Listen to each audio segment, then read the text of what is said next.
El hombre detrás del escritorio lleva un libro de contabilidad. En él registra nombres, alturas, colores de ojos, medidas de pecho y el tono exacto del cabello de un hombre. Él es Heinrich Himmler.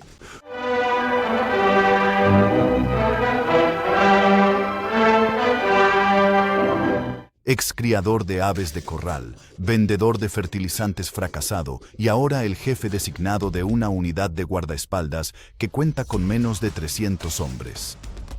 La unidad se llama Schutzstaffel, la SS.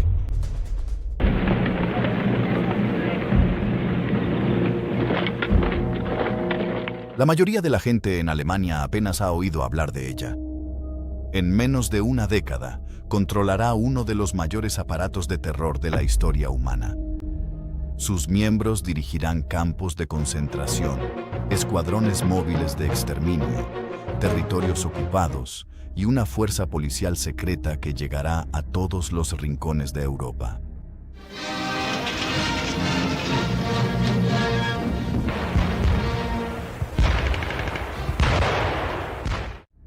Asesinarán a millones y lo harán en parte porque fueron seleccionados de manera muy deliberada y muy sistemática para ser capaces precisamente de eso. Aquí está el hecho que deja a la mayoría de la gente helada. Para unirse a las SS a principios de la década de 1930, un hombre tenía que demostrar, a satisfacción de examinadores entrenados, que todos y cada uno de sus antepasados durante los últimos 150 años habían sido de sangre aria pura. Tenía que presentar registros dentales.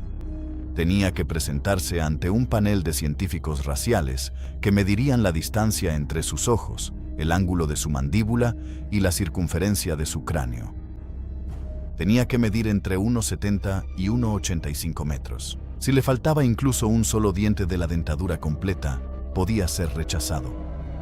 Eso era solo el comienzo. Las SS no reclutaban de la clase baja desesperada de Alemania, sino de su clase media educada. Maestros, ingenieros, abogados, médicos. Hombres que sabían leer, calcular y seguir órdenes con precisión. Hombres que creían, a menudo con auténtica convicción, que eran la élite biológica de Europa, elegidos por la historia para una misión civilizadora. Fueron seleccionados para ser asesinos, pero también para creer que eran algo mucho más noble que eso. Esta es la historia de cómo Heinrich Himmler construyó una máquina humana desde cero, cómo diseñó los requisitos de ingreso, los programas de formación ideológica, los criterios de selección racial y un culto a la lealtad tan absoluto que hombres comunes se convirtieron en instrumentos dispuestos del asesinato masivo sistemático. Esta es la historia de lo que significaba ser elegido para las SS, y es una historia que no comienza con la violencia, sino con una cinta de medir. Abril de 1925.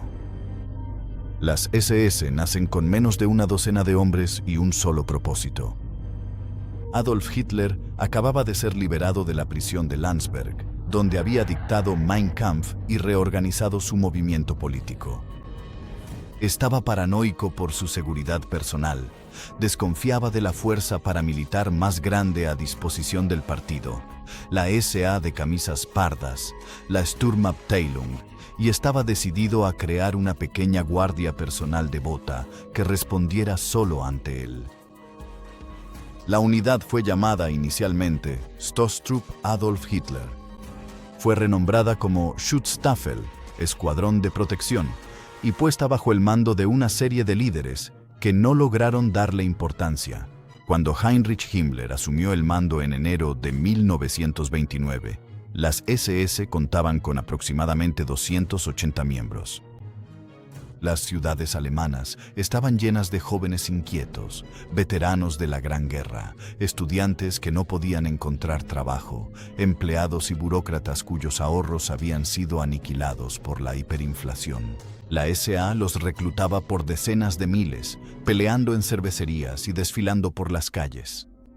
Himmler tenía una visión diferente. Él no quería a los hombres más agresivos. Él quería a los hombres más selectos. La distinción lo era todo. Desde el principio, Himmler entendió que el poder de una organización no provenía solo de su número, sino de su reputación de exclusividad. Si las SS fueran realmente difíciles de ingresar, atraerían a hombres desesperados por demostrar su valía. Si exigía una conformidad extraordinaria con un ideal racial y físico, crearía miembros que habrían invertido profundamente en su propia pertenencia, hombres que harían casi cualquier cosa por permanecer dentro de sus filas. Himmler no era, por temperamento, un hombre violento. Se dice que se desmayaba al ver sangre, pero era un administrador meticuloso y obsesivo, con la fe fanática en la ciencia racial y el genio burocrático para el diseño organizacional. Comenzó a construir un sistema de selección diferente a cualquier otro que hubiera existido en cualquier ejército de la historia. El primer requisito era la pureza racial. Los miembros debían demostrar, mediante pruebas documentales, certificados de nacimiento, registros eclesiásticos y documentos de registro civil, que su linaje familiar no contenía sangre judía desde 1750. Para los oficiales de las SS, el requisito se extendía hasta 1650. Esto no era un gesto simbólico. Himmler lo decía literalmente. Los hombres viajaban a parroquias remotas para exhumar registros de bautismo de libros deteriorados. Se establecieron oficinas enteras de investigación genealógica dentro de la burocracia de las SS para verificar las afirmaciones. Un hombre que no pudiera presentar la documentación era rechazado, sin importar su ideología política o su apariencia física. Los requisitos físicos eran igualmente rigurosos. Los solicitantes debían medir entre 1,70 y 1,90 metros de altura, aproximadamente entre 1,70 y 1,90 metros. Debían gozar de excelente salud y no presentar evidencia de enfermedades hereditarias. Sus dientes debían estar en su mayoría intactos. Su visión debía cumplir con los estándares militares. Y, de manera crucial, debían aprobar algo que la literatura de reclutamiento de las SS describía solo de manera indirecta como un examen racial, una inspección física realizada por médicos oficiales de las SS capacitados y cada vez más por especialistas provenientes del campo académico de la antropología racial. Estos examinadores no solo medían la altura y el peso. Evaluaban lo que llamaban Rassenmerkmale, características raciales, la forma de la nariz, la disposición de los ojos, el color del cabello y la piel, la impresión general nórdica. Los solicitantes eran clasificados en una escala racial de 5 puntos, que iba desde el nórdico puro en un extremo hasta predominantemente no europeo en el otro. Solo se aceptaba a aquellos que caían en las dos categorías superiores. En 1932, las SS contaban con unos 50.000 hombres. Los exámenes físicos ya habían producido absurdos que serían cómicos si no fueran síntomas de algo mortal. El propio Himmler no cumplía con sus propios estándares raciales. Era bajo, usaba gafas gruesas, tenía el mentón retraído y casi con toda seguridad habría sido clasificado en el medio de la escala racial que sus propios científicos diseñaron. Reinhard Heydrich, quien se convertiría en uno de los hombres más temidos del Tercer Reich, se rumoraba que tenía ascendencia judía, rumores que lo atormentaron durante toda su vida adulta. Joseph Goebbels, el ministro de propaganda, era bajo y tenía un pie sambo. Nada de esto se reconocía. La ideología requería un ideal racial. Los hombres que la administraban eran a menudo los más ansiosos respecto a su propio estatus racial. Pero las contradicciones no frenaron la máquina. La aceleraron porque el sistema en realidad no se trataba de ciencia racial. La ciencia racial era el lenguaje. El sistema consistía en crear una organización cuyos miembros se creyeran fundamentalmente diferentes y superiores a la humanidad común. Hombres que llevan esa creencia aceptarían órdenes que otros hombres rechazarían, y esa capacidad de obediencia era lo que Heinrich Himmler más necesitaba. La pregunta era, ¿qué haría una vez que la tuviera? 9 de noviembre de 1933, Múnich, el 10º aniversario del putsch de la cervecería. En toda Alemania, nuevos reclutas de las SS están de pie en plazas iluminadas por antorchas, con el brazo derecho en alto, sus voces uniéndose al unísono. No están jurando lealtad a Alemania, no están jurando lealtad a la Constitución alemana, al ejército ni al Estado. Están jurando lealtad personal hasta la muerte a Adolf Hitler. El juramento es simple, explícito y total. Juro a usted, Adolf Hitler, como Führer y canciller del Reich, lealtad y valor. Prometo a usted y a los superiores que usted designe obediencia hasta la muerte, así me ayude Dios. Esto no era algo incidental, era la piedra angular de todo lo que Himmler estaba construyendo. Un soldado común jura defender a su país. Un hombre de las SS juraba obedecer a una persona. La diferencia, en la práctica, significaba que si Hitler ordenaba algo que violara la ley, la ética militar o la conciencia humana, el juramento de las SS aún obligaba al hombre a cumplir. El juramento transfería la autoridad moral completamente hacia arriba. Era, por diseño, el mecanismo mediante el cual se entregaba la conciencia. Pero un juramento por sí solo no transforma la psicología de un hombre. Himmler entendía esto.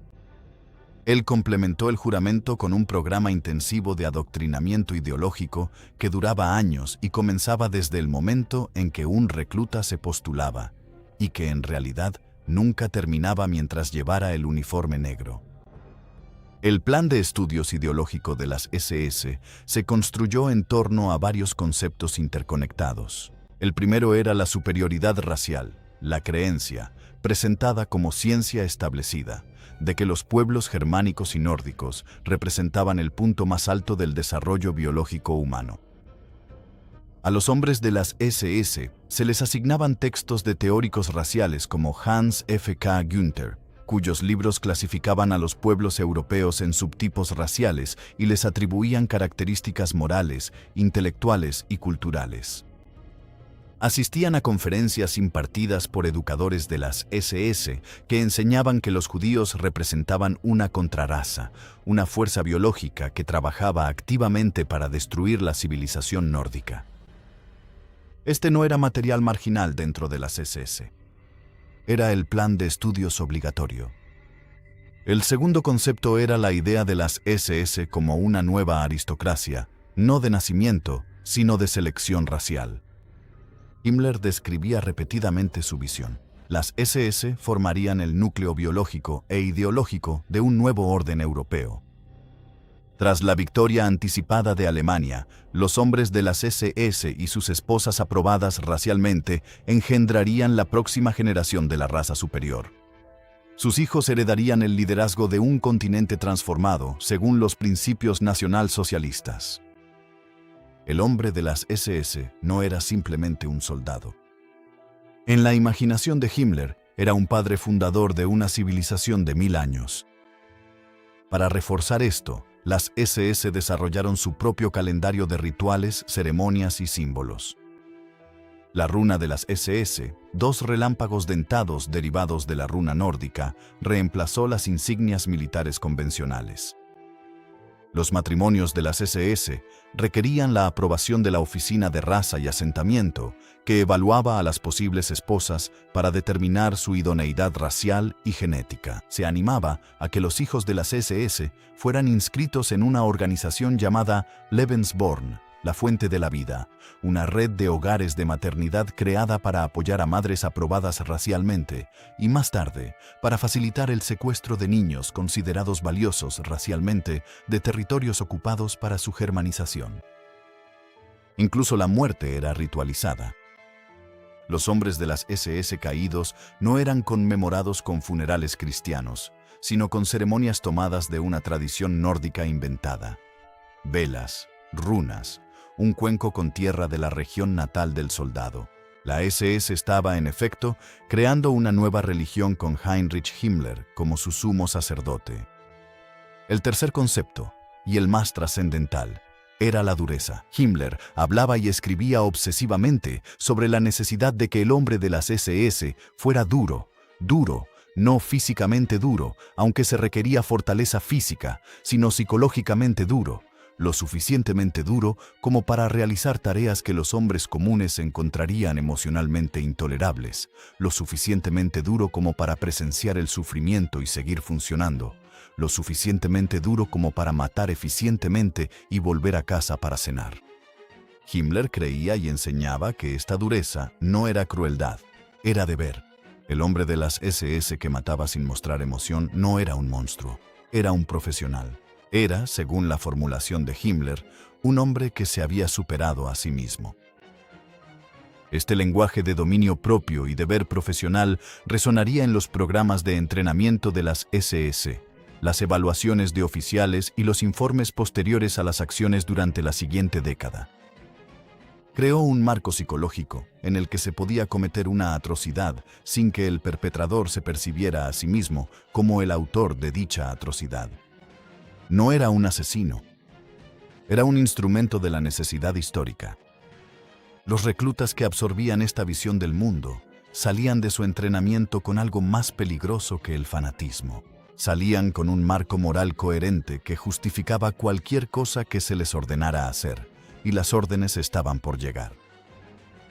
Un candidato llega al cuartel de entrenamiento de las SS en Bad Tölz, Baviera. Tiene 20 años. Educación universitaria y goza de excelente salud. Ha pasado el examen racial, entregado sus documentos genealógicos y prestado juramento. Cree que lo peor ya ha pasado. Apenas ha comenzado. Las SS Junkerschulen, escuelas de formación de oficiales, con los principales campus en Bad Tölz, Baviera, y Braunschweig, Baja Sajonia, estaban diseñadas en torno a un único principio operativo: la destrucción sistemática y controlada del individuo, seguida de la reconstrucción según la imagen del SS ideal. No se trataba de brutalidad accidental, era algo diseñado. El día de entrenamiento comenzaba antes del amanecer y terminaba después del anochecer. El ejercicio físico se realizaba con un exceso intencionado. Carreras que duraban hasta que los hombres vomitaban. Circuitos de obstáculos rediseñados cada vez que los cadetes comenzaban a completarlos con demasiada facilidad. Marchas forzadas con equipo completo sobre terrenos elegidos por su dificultad. Los instructores actuaban bajo la directriz explícita de que el objetivo no era solo la aptitud física, sino la ruptura psicológica, la eliminación de cualquier instinto de autopreservación o juicio individual que pudiera interferir con la obediencia bajo condiciones extremas. El novatismo estaba institucionalizado. A los cadetes superiores se les permitía, e incluso se les animaba, someter a los recién llegados a rituales de humillación. Un cadete que mostraba una sensibilidad excesiva, que apelaba a la autoridad en busca de protección o que formaba lealtades personales no autorizadas, era señalado, evaluado y a menudo expulsado. El sistema estaba diseñado para eliminar la empatía como reflejo social primario y reemplazarla por la cohesión de la unidad basada en la resistencia compartida. Los hombres que sobrevivían juntos dejaban de verse como individuos y comenzaban a verse como miembros de una orden, una identidad más poderosa y duradera que la amistad.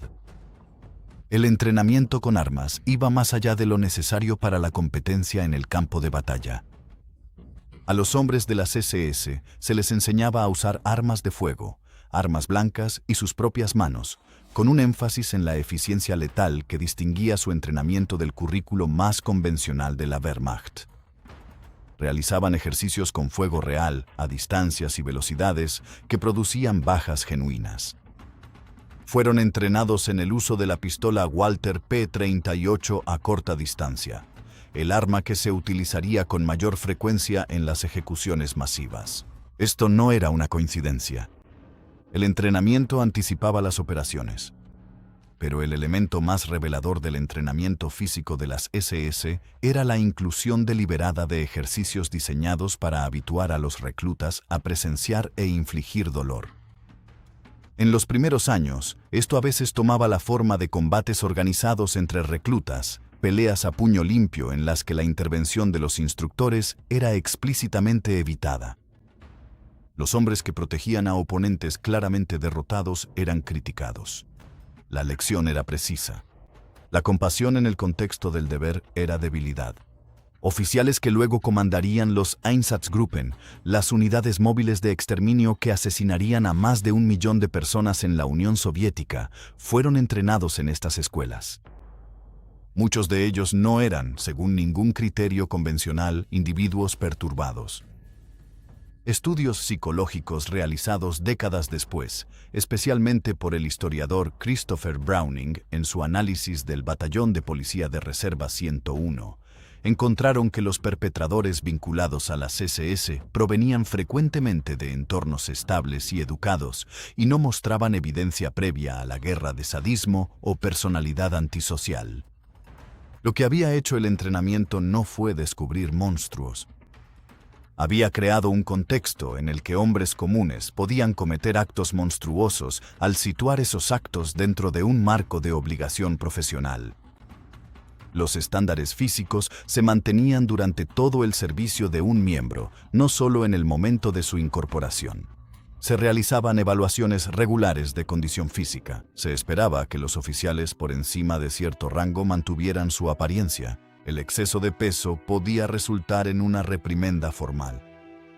El cuerpo del hombre de las SS era, en un sentido casi literal, propiedad del Estado. Pertenecía a la organización, al ideal racial y a la visión de Heinrich Himmler de cómo debía lucir la hombría alemana. Había un elemento más en el entrenamiento que la mayoría de las historias subestiman. En las etapas finales de su programa de oficiales, se requería que los candidatos demostraran que podían cumplir órdenes, cualquier orden, sin mostrar vacilación visible. Algunos testimonios de exoficiales de las SS recogidos en declaraciones posteriores a la guerra describen escenarios en los que se ordenaba a los cadetes realizar actos de crueldad deliberada contra animales, o en algunos casos documentados, contra prisioneros, y se evaluaba su disposición a cumplir sin mostrar alteración emocional. Resulta difícil verificar, a esta distancia, si todos esos relatos son exactos, pero el principio que describen era genuino. El entrenamiento buscaba formar hombres que, en palabras de Himmler, se hubieran dominado a sí mismos, que hubieran aprendido a controlar el instinto de sobresaltarse. Lo que viniera después del entrenamiento pondría a prueba precisamente eso. 1 de septiembre de 1939. Alemania invade Polonia. Las SS van a la guerra. Las Waffen-SS, el brazo armado de las SS, entraron en la Segunda Guerra Mundial como un conjunto de divisiones motorizadas que lucharon junto a la Wehrmacht, pero nunca se integraron completamente con ella. Desde el principio, la relación entre el ejército regular alemán y las SS fue de rivalidad profesional que derivó en un abierto desprecio. Los oficiales de la Wehrmacht consideraban a los comandantes de las SS como nombramientos políticos, ideológicamente fiables pero inexpertos militarmente, propensos a la imprudencia y operando bajo una estructura de mando que respondía a Himmler en lugar de a la propia cadena de mando del ejército. El desempeño inicial de las Waffen-SS en Polonia justificó parcialmente esta crítica. Las unidades de las SS sufrieron bajas desproporcionadamente altas en las primeras semanas de la campaña, consecuencia de su estilo de asalto agresivo, a menudo tácticamente deficiente, y de la tendencia de sus oficiales a liderar desde el frente de maneras que eran valientes, pero costosas desde el punto de vista operativo. La Leibstandarte SS Adolf Hitler, la división de escolta personal, la más antigua y prestigiosa de las formaciones de las SS, perdió más hombres por enfrentamiento que las unidades de la Wehrmacht que realizaban operaciones equivalentes. El ejército observó esto con una mezcla de satisfacción y alarma. Pero las Waffen-SS aprendieron. A Polonia le siguieron las campañas en Europa Occidental en 1940 y luego la invasión de la Unión Soviética en junio de 1941. Y para cuando la guerra alcanzó su catastrófica fase intermedia, las Waffen-SS se habían convertido en unidades militares de las que la Wehrmacht, a pesar de su desprecio, dependía cada vez más como tropas de choque de élite para las operaciones más difíciles. Sin embargo, su eficacia militar no puede separarse de los crímenes de guerra que la acompañaron. En Polonia, las unidades de las SS, a veces en coordinación con la Wehrmacht, a veces operando de forma independiente, llevaron a cabo ejecuciones masivas de civiles polacos, intelectuales, clérigos y judíos, en los días inmediatamente posteriores al avance militar. Los asesinatos no fueron aleatorios. Fueron sistemáticos y coordinados, dirigidos a grupos identificados de antemano por la inteligencia de las SS, como posibles fuentes de resistencia o de contaminación ideológica. Aproximadamente 50.000 civiles polacos fueron asesinados en las primeras semanas de la ocupación alemana, muchos de ellos por pelotones de fusilamiento de las SS. En Francia, durante la campaña de 1940, la división Das Reich, una de las principales formaciones de las Waffen-SS, masacró a los habitantes del pueblo francés de Oradour-sur-Glane el 10 de junio de 1944. 642 personas, incluyendo 440 mujeres y niños, fueron asesinadas. Las mujeres y los niños fueron reunidos en la iglesia del pueblo, que luego fue incendiada. Los hombres fueron ametrallados en graneros. El pueblo quedó en ruinas. Nunca se identificó ninguna necesidad militar. La masacre fue un acto de terror ejecutado con la eficiencia de las SS por soldados que habían sido entrenados para llevar a cabo exactamente este tipo de operación sin dudarlo. En la Unión Soviética, la conexión entre las operaciones militares de las Waffen-SS y el genocidio simultáneo se volvió casi imposible de distinguir. Las divisiones de las SS que avanzaban por Ucrania, Bielorrusia y los estados bálticos operaban en el mismo espacio geográfico que los Einsatzgruppen, las unidades móviles de exterminio compuestas en su mayoría por personal del SD y la SIPO bajo el mando de las SS. Las unidades de las Waffen-SS proporcionaban con frecuencia apoyo logístico, personal y, en algunos casos, participaron directamente en los fusilamientos masivos en lugares como Babi Yar, donde más de 33.000 hombres, mujeres y niños judíos de Kiev fueron asesinados en 2 días en septiembre de 1941. La Waffen-SS también desarrolló una cultura de desprecio deliberado por las convenciones de Ginebra. El trato a los prisioneros de guerra soviéticos, de los cuales se estima que 3,3 millones murieron en cautiverio alemán, estuvo condicionado en parte por la ideología oficial que clasificaba a los pueblos eslavos como subhumanos y en parte por una cultura de las SS que consideraba la misericordia hacia los enemigos como una debilidad ideológica. Los campos de prisioneros de guerra administrados por las SS tenían tasas de mortalidad que superaban incluso a las de las instalaciones más severas administradas por la Wehrmacht. Dentro de la propia Waffen-SS, la disciplina se imponía con una severidad que habría sido ilegal en el ejército regular.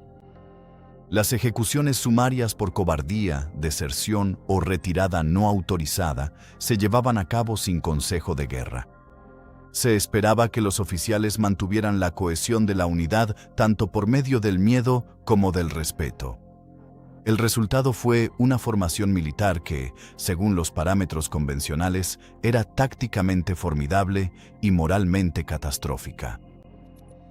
Para 1942, la Waffen-SS había pasado de su contingente previo a la guerra de aproximadamente 100.000 hombres a más de 300.000.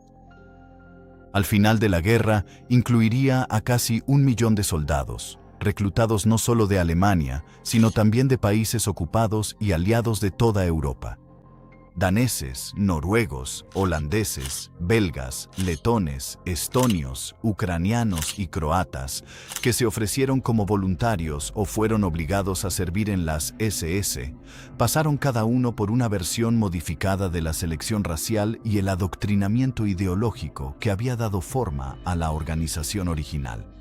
La expansión requirió compromisos que habrían horrorizado a los puristas de 1931.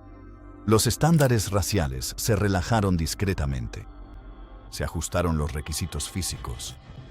Hombres que jamás habrían aprobado los exámenes originales llevaban la runa de las SS. Himmler justificó esto con la ingeniosidad burocrática que lo caracteriza. Los voluntarios no alemanes eran camaradas raciales. Sangre nórdica dispersa por las zonas fronterizas de Europa, digna de ser incorporada a la familia de las SS. La máquina se había vuelto demasiado grande para su propia ideología, pero la ideología permanecía enroscada en los huesos de la institución. Mayo de 1934. Dachau, Baviera. El primer campo de concentración construido expresamente para tal fin lleva abierto un año. Los hombres que lo custodian no pertenecen al ejército, no pertenecen a la policía regular. Pertenecen a una rama especializada de las SS, llamada SS Totenkopfverbände, las unidades de la calavera, llamadas así por la insignia de la calavera y las tibias cruzadas cosida en las solapas de sus cuellos. Su comandante es Theodor Eicke, un expaciente psiquiátrico que él mismo fue internado brevemente en 1933 y quien más adelante diseñará el marco administrativo y psicológico de todo el sistema de campos de concentración alemán. Eicke creía que la sentimentalidad era el mayor enemigo de los guardias. Les dijo a sus hombres que un prisionero que lloraba o suplicaba piedad estaba intentando una manipulación psicológica, explotando la empatía humana natural de los guardias para socavar el orden necesario del campo. La respuesta correcta no era la crueldad. La crueldad innecesaria, especificaba Eicke, era poco profesional, sino la impasibilidad. El guardia debía considerar al prisionero como algo categóricamente distinto de sí mismo, no como un criminal, no como un enemigo, y ciertamente no como un semejante, sino como una categoría, como un problema que debía ser gestionado. Esta formulación no era accidental. Era, en el sentido clínico, una técnica de disociación, un método para crear distancia psicológica entre el perpetrador y la humanidad de la víctima. Eicke entrenaba a sus guardias explícitamente en su aplicación. Escribió manuales de entrenamiento, realizó inspecciones y personalmente destituyó o castigó a los guardias a quienes observaba mostrando lo que él consideraba respuestas emocionales inapropiadas hacia los prisioneros. Un guardia que daba comida a un prisionero hambriento no estaba siendo amable. En el sistema de Eicke, estaba fallando en su deber y sería disciplinado en consecuencia. Las Totenkopfverbände tenían sus propios estándares de selección que divergían en cierta medida de los de la SS general. Se mantuvieron los requisitos físicos. La formación ideológica fue, si acaso, aún más intensiva. Dado que los guardias pasarían su servicio en contacto diario y directo con los prisioneros, a quienes la ideología de las SS designaba como enemigos raciales y políticos de Alemania. Pero el requisito psicológico específico era diferente. Mientras que las Waffen-SS valoraban la agresión y el coraje táctico, las unidades de la cabeza de muerte seleccionaban algo más cercano a la obediencia sin afecto. Hombres en quienes se podía confiar para que no les importara. Hombres capaces de presenciar el sufrimiento sin perder la capacidad de rellenar un formulario, redactar un informe o presentarse al pase de lista a la mañana siguiente. Los campos se expandieron drásticamente después de 1938 y las unidades de la cabeza de muerte crecieron junto con ellos. La noche de los cristales rotos, en noviembre de 1938, el pogromo nacional contra negocios, sinagogas y hogares judíos, produjo una ola de arrestos que desbordó las instalaciones existentes. Se abrieron nuevos campos. El personal de las Totenkopfverbände creció de aproximadamente 3.000 en 1937 a cerca de 24.000 para 1941. Cuando se tomó la decisión, en la segunda mitad de 1941, de industrializar el asesinato de judíos, de pasar de los fusilamientos masivos en el este ocupado al asesinato sistemático en instalaciones dedicadas, fueron las unidades de la cabeza de muerte las que recibieron la tarea de operar los campos de exterminio. Auschwitz-Birkenau, Treblinka, Sobibor, Belzec, Chelmno, Majdanek. Cada una de estas instalaciones fue dotada de personal, administrada y vigilada por miembros de las SS, que habían sido seleccionados, entrenados y condicionados psicológicamente por un sistema que Theodor Eicke había diseñado en los primeros años del Tercer Reich. El comandante de Auschwitz, Rudolf Höss, fue en muchos aspectos el producto ideal de ese sistema. Antiguo soldado del Freikorps y asesino convicto, había participado en un asesinato político en 1923. Höss se unió a las SS en 1934 y sirvió en Dachau bajo la supervisión directa de Eicke. Absorbió completamente las enseñanzas de Eicke. En sus memorias escritas después de la guerra, mientras esperaba su ejecución, Höss describió su estado mental durante las matanzas en Auschwitz con una precisión escalofriante. Había aprendido a suprimir toda respuesta emocional durante las operaciones. Se había entrenado para no ver individuos, sino procesos. Creía, de manera genuina y constante, que estaba cumpliendo con su deber. Fue ahorcado en Auschwitz en abril de 1947, en la horca del campo que había comandado.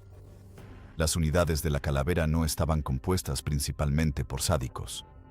Las investigaciones posteriores a la guerra en Nuremberg y en juicios subsiguientes encontraron repetidamente que los hombres que administraban los campos provenían de entornos ordinarios, tenían creencias previas comunes y no mostraban ninguna predisposición particular a la violencia antes de su servicio en las SS. Lo que había hecho el sistema era seleccionar a quienes cumplían órdenes, entrenar ese cumplimiento hasta convertirlo en un hábito profesional y arraigarlo dentro de un marco ideológico que proporcionaba justificación moral para cualquier cosa. El resultado fue un aparato administrativo eficiente para el asesinato en masa y había sido diseñado desde el principio para hacer exactamente eso. No se las llamaba mujeres de las SS. No tenían rango dentro de la organización, no podían prestar juramento. Y, sin embargo, sin ellas, el sistema de las SS que Himmler estaba construyendo no habría podido funcionar. El papel de las mujeres en el universo de las SS fue uno de los aspectos más cuidadosamente diseñados y menos examinados de la organización. Himmler creía, con el mismo fanatismo sistemático que aplicaba a todo lo demás, que la calidad racial de las SS estaría determinada no solo por los hombres seleccionados para ser miembros, sino también por las mujeres con las que esos hombres se casaran y los hijos que esas uniones produjeran. La esposa de un hombre de las SS era, en un sentido operativo, tan cuidadosamente examinada como el propio hombre de las SS. La SS Heeresbefehl, la orden de matrimonio de las SS, emitida en diciembre de 1931, antes incluso de que los nazis llegaran al poder, exigía que todos los hombres de las SS obtuvieran permiso de la organización antes de casarse. El permiso solo se concedía después de que la futura esposa hubiera sido examinada por la Oficina de Raza y Asentamiento de las SS, la Rasse- und Siedlungshauptamt, o Russia, y certificada como racial, física y genéticamente apta.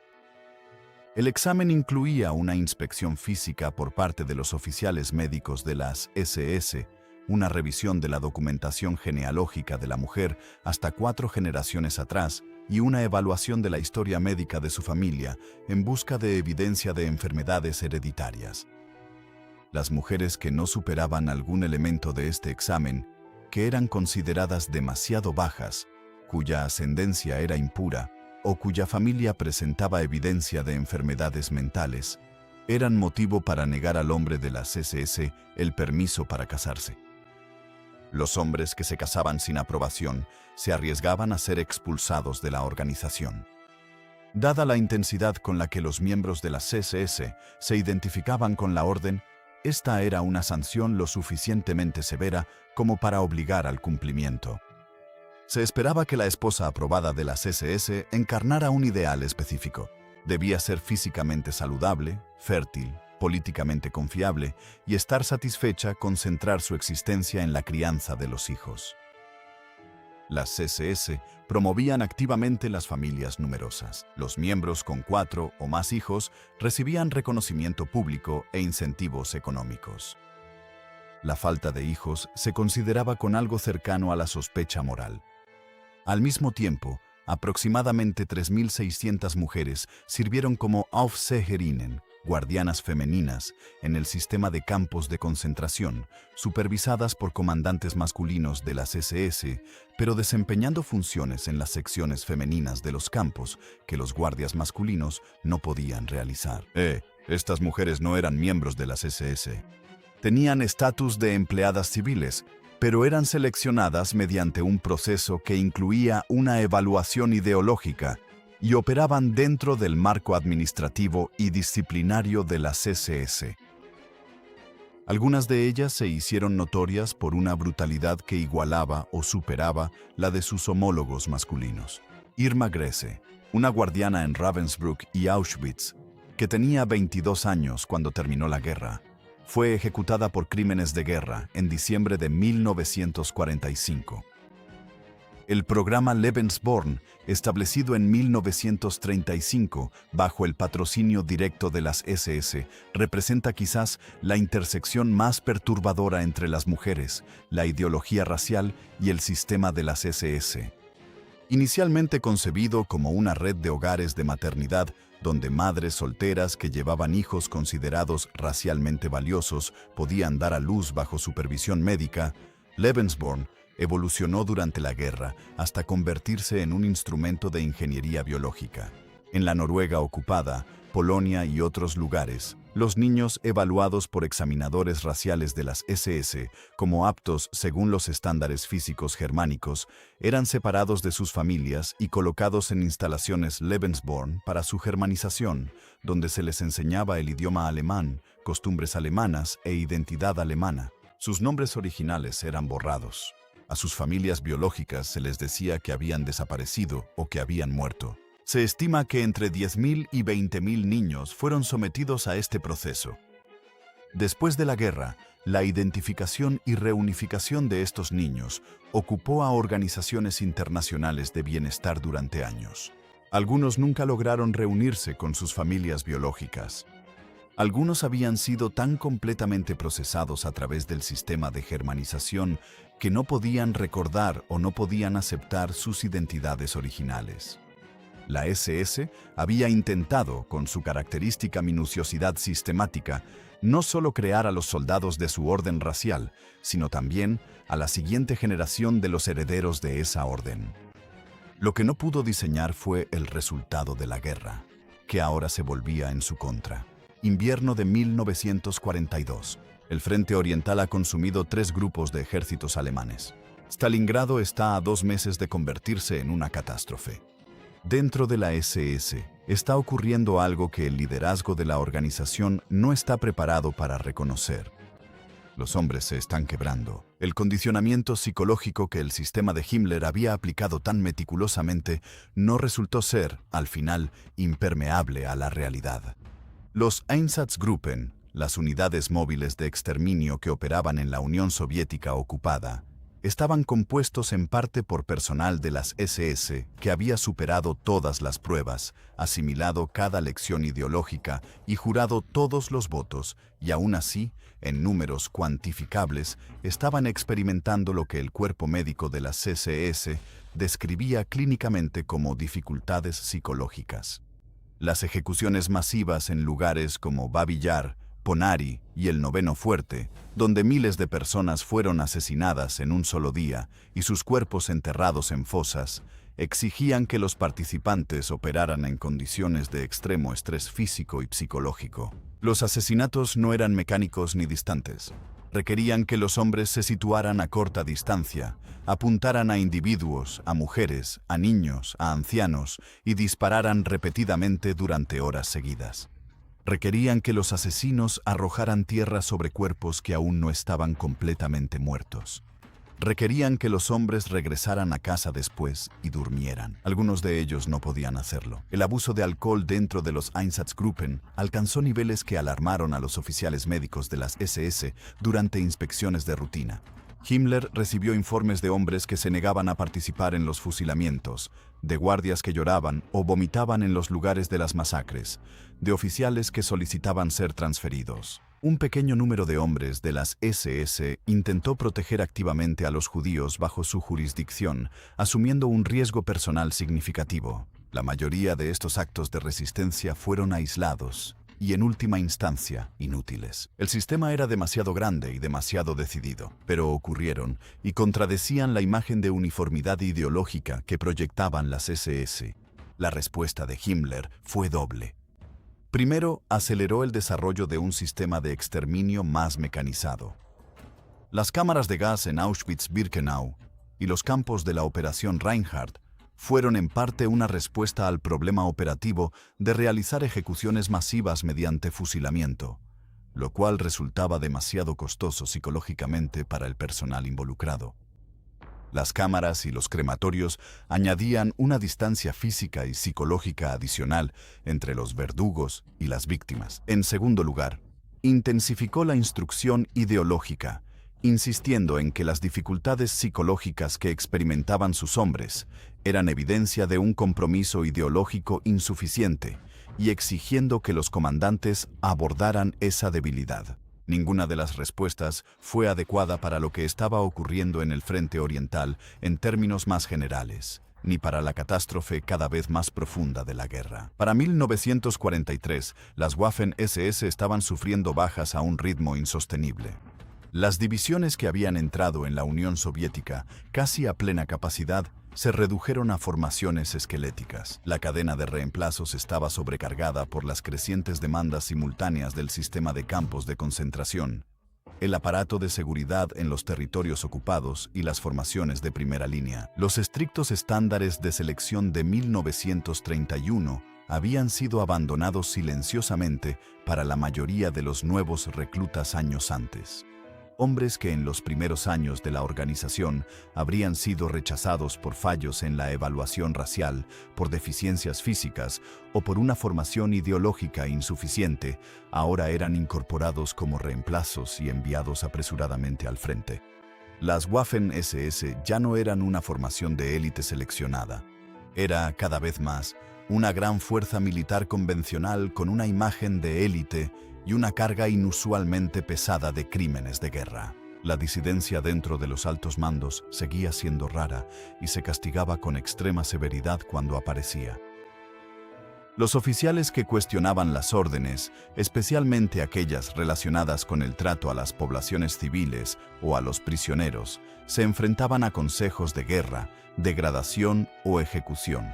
Se documentaron ejecuciones de oficiales de las SS por actos de misericordia no autorizados. El sistema imponía su propia obediencia con la misma crueldad con la que imponía todo lo demás. Las grietas eran visibles. Al avanzar los aliados, las unidades de las SS mostraron conductas contrarias a su entrenamiento. La rendición, que la ideología de las SS consideraba el fracaso supremo, se produjo en números cada vez mayores. Las deserciones se aceleraron durante 1944 y hasta 1945. Algunos hombres de las SS, anticipando el final de la guerra, comenzaron a destruir pruebas de sus propias operaciones, quemando documentos, demoliendo instalaciones de los campos y fusilando a los prisioneros restantes para eliminar testigos. Otros se cambiaron a ropa de civil e intentaron desaparecer entre la población de la Alemania derrotada. No todos tuvieron éxito. Fotografías, tatuajes, testimonios de sobrevivientes de los campos y, finalmente, los registros detallados que las propias SS habían conservado, porque ante todo era una organización obsesivamente burocrática, hicieron que ocultarse fuera extraordinariamente difícil. La máquina que Heinrich Himmler había ensamblado durante 15 años se estaba desmoronando. Sus componentes, los hombres seleccionados, entrenados e indoctrinados que habían administrado sus operaciones, se dispersaban entre las ruinas del Reich que ellos mismos habían ayudado a crear. La justicia esperaba a muchos de ellos. Para algunos, llegaría casi de inmediato. El 8 de mayo de 1945, Alemania se rinde incondicionalmente. Las SS como organización dejan de existir, pero sus miembros no desaparecen con ella. En las semanas posteriores a la derrota de Alemania, las fuerzas aliadas realizaron arrestos masivos de personal de las SS. El proceso se vio complicado por varios factores. Muchos miembros de las SS Habían destruido sus documentos. Muchos se habían quitado el uniforme e intentaban hacerse pasar por soldados comunes o civiles. Irónicamente, las SS marcaron a sus miembros permanentemente. Un tatuaje del tipo de sangre en el brazo, puesto por razones médicas, fue una prueba clave de su pertenencia en los controles de la posguerra. Los interrogadores aliados aprendieron a pedir a los prisioneros que levantaran los brazos. Heinrich Himmler fue capturado por las fuerzas británicas el 21 de mayo de 1945, viajando con ropa de civil y bajo un nombre falso. Murió horas después, tras morder una cápsula de cianuro oculta en una cavidad dental, un final tan sórdido como apropiado para un hombre que había afirmado estar diseñando el futuro de la civilización europea. Los juicios comenzaron casi de inmediato. En Nuremberg, el Tribunal Militar Internacional declaró a las SS una organización criminal en su totalidad, una decisión de enorme importancia legal porque significaba que todo miembro consciente de las SS podía ser potencialmente procesado por participar en los crímenes de la organización sin requerir pruebas de actos criminales individuales. La declaración abarcaba a la Allgemeine SS, las Totenkopfverbände, la SIPO, ISD y el cuerpo de liderazgo de las Waffen-SS.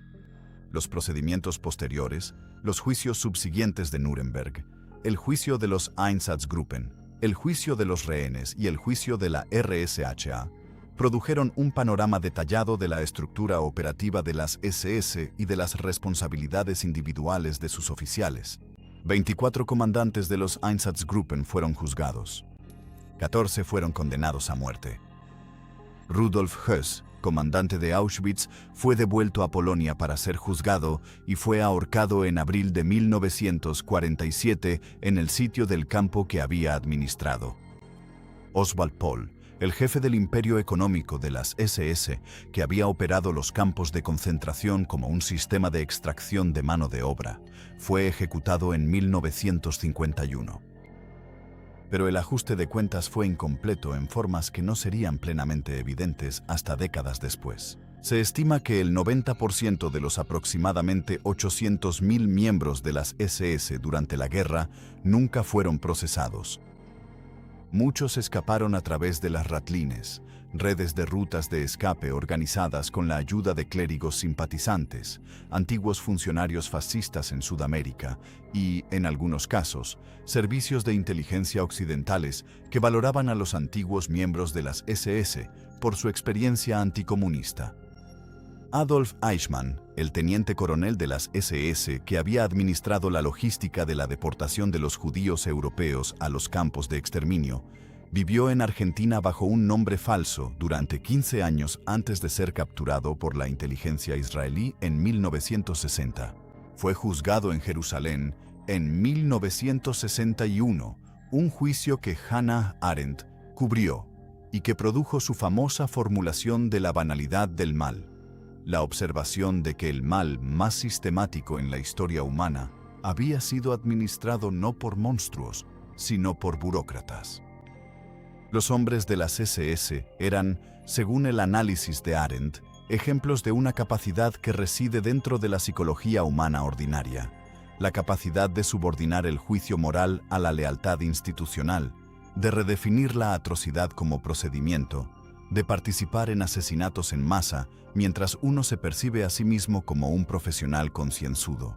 Esto era precisamente lo que el sistema de selección y entrenamiento de las SS había sido diseñado para producir. Los exámenes raciales, la formación ideológica, el juramento de lealtad personal, el endurecimiento ritualizado.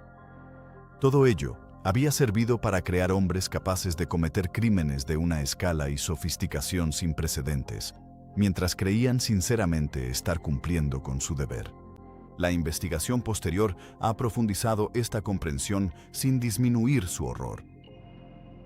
El estudio de Christopher Browning sobre el Batallón de Policía de Reserva 101, que ni siquiera era una unidad de las SS, sino un grupo de policías de Hamburgo de mediana edad, a quienes se les dio la oportunidad de no participar en los fusilamientos masivos, encontró que muy pocos lo hicieron.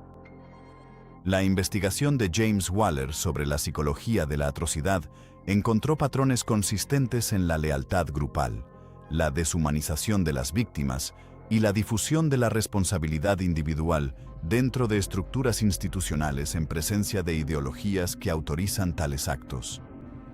La SS había incorporado todas estas condiciones en sus sistemas de selección y entrenamiento con una precisión extraordinaria. La SS, como caso de estudio histórico, no nos enseña principalmente sobre la singularidad de la cultura alemana, ni sobre la maldad única de individuos específicos, ni sobre la brutalidad excepcional de una época particular. Lo que enseña, lo que insiste para cualquiera dispuesto a examinarlo cuidadosamente, es la aterradora maleabilidad de los seres humanos comunes bajo las condiciones institucionales adecuadas. Heinrich Himmler seleccionó hombres de la población y mediante un entrenamiento sistemático, adoctrinamiento ideológico y lealtad institucional, los transformó en los administradores de la mayor maquinaria de asesinato de la historia registrada. Él no encontró monstruos. Construyó un sistema que hizo posible que surgieran monstruos a partir de material ordinario. Los campos de concentración donde servían los hombres de las SS se han convertido en lugares de recuerdo. En Auschwitz-Birkenau murieron 1,5 millones de personas. En Treblinka, Sobibor y Belzec, los 3 campos de la Operación Reinhard, casi 2 millones más. A lo largo de toda la extensión de las operaciones de las SS, desde los primeros asesinatos en Polonia en 1939 hasta los últimos asesinatos en los meses finales de la guerra, la organización fue directamente responsable de la muerte de entre 6 y 11 millones de personas. Las cifras desafían la comprensión. Quizás por eso la historia de los individuos, de cómo fueron seleccionados, qué les enseñaron y en qué se convirtieron, importa tanto, porque el proceso no fue mágico. Fue institucional, fue burocrático. Fue el resultado de decisiones de diseño deliberadas tomadas por hombres identificables e implementadas a través de procedimientos documentados, lo que significa que la lección no es de singularidad. Es una lección de posibilidad. Comenzamos con una cinta métrica en una pequeña oficina sobre una tienda de pollos, con un libro de registro de nombres, alturas y colores de ojos, con un agricultor fracasado que creía que podía diseñar el futuro de la raza humana seleccionando a los hombres adecuados y enseñándoles las cosas correctas. Estaba equivocado en casi todo. La ciencia racial era fraudulenta. El ideal nórdico era una fantasía. El Reich de los 1000 años duró 12 años y terminó en una derrota catastrófica total. Pero no se equivocó en una cosa. Comprendió, con la precisión de un burócrata y la convicción de un fanático, que las instituciones moldean a las personas dentro de ellas, que la selección determina la capacidad, que el entrenamiento crea lo que el reclutamiento solo encuentra, que la ideología, cuando se inculca desde temprano, se refuerza constantemente y se recompensa materialmente, puede anular la conciencia individual de maneras que ninguna compulsión externa por sí sola podría lograr.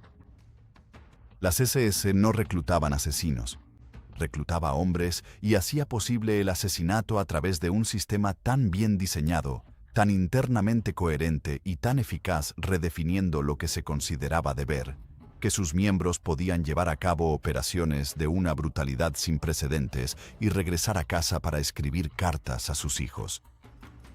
Los sobrevivientes de los campos, Primo Levi, Elie Wiesel, Viktor Frankl, comprendieron cada uno algo esencial, que lo que se les había hecho no era el acto de una civilización que se había desmoronado, sino de una civilización que había sido deliberadamente construida en una dirección particular. Las SS no fueron una aberración, fue un diseño y los diseños pueden reproducirse. La responsabilidad de la memoria no es solo honrar a los muertos, aunque esa responsabilidad es real y continua. Es comprender, con una claridad implacable, cómo se seleccionó, moldeó y utilizó a personas comunes al servicio de un mal extraordinario, rastreando el proceso desde el libro de registros en Múnich hasta las cenizas en Auschwitz-Birkenau. La cinta métrica medía a los hombres, pero lo que la cinta nunca pudo medir, y lo que el sistema nunca pudo extinguir por completo fue la capacidad, incluso entre aquellos sometidos a sus peores operaciones, para el tipo de claridad moral que las SS habían pasado 15 años intentando eliminar. Esa capacidad, terca, difícil de destruir, presente incluso en la oscuridad más profunda, es lo que llevamos con nosotros hacia el futuro. Lo que elijamos hacer con ella depende de nosotros. Si esta historia te conmovió, te desafió o te ayudó a ver la Segunda Guerra Mundial de manera diferente, sería un honor que te unieras a nuestra creciente comunidad. Suscribirse no es solo un clic. Es una forma de apoyar historias más poderosas, más voces olvidadas y más verdad del pasado.